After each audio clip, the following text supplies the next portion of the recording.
काला जादू क्या है? कई बार ये सवाल हमारे दिमाग में आते हैं, लेकिन पूर्णतः यह हमारी समझ से बाहर है।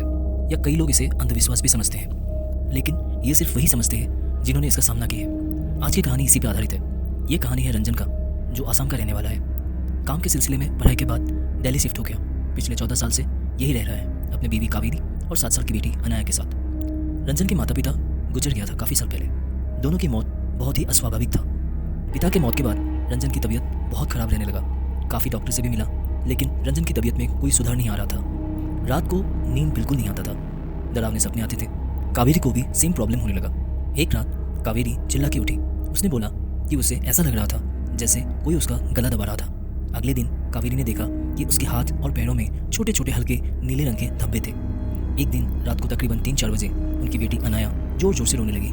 रंजन और कावेरी तुरंत जग गए। अनाया रोते रोते रूम के एक कोने की तरफ इशारा करके बोलने लगी कि वहाँ कोई है, वो हमें घूर रहा है। रंजन को थोड़ा अजीब लगा, लेकिन उसने अनाया को समझा बुझा के सुला दिया और फिर वो दोनों भी सो गए। लेकिन उसके बाद हर रात उसी वक्त अनाया रो के उठने लगी और दीवार की तरफ इशारा करके वही बात दोहराने लगी। इससे अनाया की तबीयत भी बहुत ख़राब हो गया था। रंजन को समझ में नहीं आ रहा था कि असल में हो क्या रहा है उन तीनों के साथ। रंजन ने अपनी बड़ी बहन को एक दिन फ़ोन किया और सारी बातें बताई। सुन के उसकी बहन भी बहुत डर गई और परेशान हो गई। रंजन की बहन ने अपनी जान पहचान के एक दोस्त से ये सारी बातें डिस्कस करी। उनका नाम था अभिमन्यु। अभिमन्यु एक साधक था। उनको अनेक तंत्र मंत्र का ज्ञान था। कुछ दिनों बाद अभिमन्यु ने रंजन से बात की और बताने लगे कि जो भी रंजन और उसके फैमिली के साथ हो रहा था, वो सारी चीज़ों का एक ही कारण था।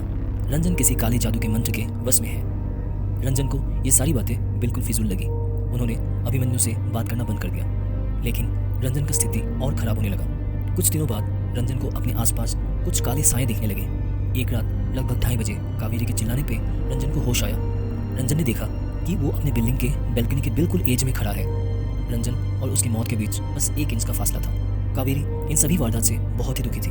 आखिर में उसके कई बार बोलने के बाद रंजन ने फिर से अभिमन्यु को फ़ोन लगाया। फ़ोन उठाते ही अभिमन्यु कहने लगे, मुझे पता था कि तुम ज़रूर फ़ोन करोगे। मैंने इस परेशानी का जड़ पता कर लिया है।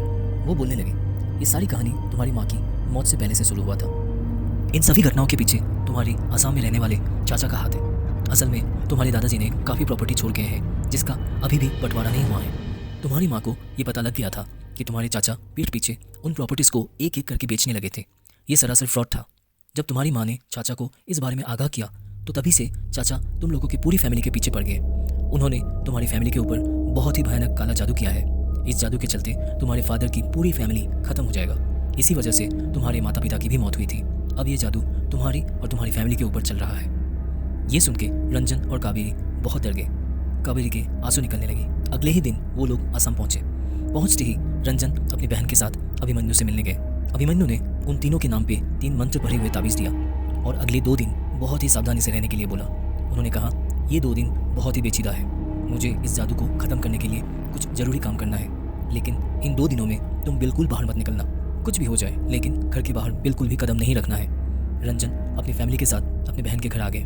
एक दिन निकल गया, अब बस एक और दिन निकालनी थी। अगली रात लगभग 12:30 बजे घर के दरवाजे में जोर जोर से आवाज़ होने लगा। सारे लोग जग गए थे, लेकिन सब चुपचाप अपने अपने कमरे में बैठे रहे। रंजन की बहन ने अपने घर की सारी लाइट्स ऑन रखी थी। लगभग 2:30 बज रहे थे। अचानक घर की सारी लाइट्स टिपटिपाने लगी। सामने के दरवाजे में फिर से जोर जोर से आवाज़ होने लगी। ऐसे ही लगभग 1 घंटा निकला। लगभग 3:30 बजे सामने की ड्राइंग रूम में लगी हुई ट्यूबलाइट बड़ा आवाज़ करके जलने लगा। उसके बाद और कोई आवाज़ नहीं आ रहा था। सब कुछ शांत हो गया था। सुबह लगभग 6 बजे रंजन को फ़ोन बजने लगा। अभिमन्यु का फ़ोन था। वो बोलने लगा, अब चिंता की और कोई बात नहीं है, बेफिक्र हो जाओ। ये सब खत्म हो चुका है। अब और डरने की ज़रूरत नहीं है। अब तुम लोग सेफ हो। लेकिन इसका असर अब तुम्हारे चाचा जी की लाइफ में ज़रूर पड़ेगा। वो शांति से रह नहीं पाएगा। इसके कुछ दिन बाद रंजन अपने फैमिली के साथ दिल्ली वापस आ गए।